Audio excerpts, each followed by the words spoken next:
విశాఖ సింహాచలంలో దేవస్థానం భూముల కబ్జా వ్యవహారం తీవ్ర ఆందోళన కలిగిస్తోంది. అప్పన్నపాలెం పంచాయతీ కాలనీలో రోజురోజుకి కబ్జాలు పెరిగిపోతున్నాయి. కబ్జాదారులు మొదట టెంట్లు వేస్తున్నారు, ఆ తరువాత పాకలు వేస్తున్నారు, మూడో రోజుకు ఏకంగా భవనాలు నిర్మిస్తున్నారు. ఈ వ్యవహారం దేవస్థానం అధికారులకు తెలిసినా పట్టించుకోవడం లేదని ఆరోపణలు వినిపిస్తున్నాయి.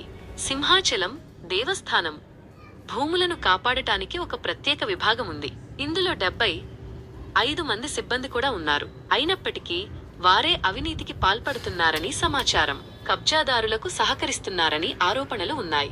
స్థానికంగా ఉన్న సూరిబాబు అనే తాపీ మేస్త్రి ఈ కబ్జా వ్యవహారానికి ప్రధాన సూత్రధారి అని తెలుస్తోంది.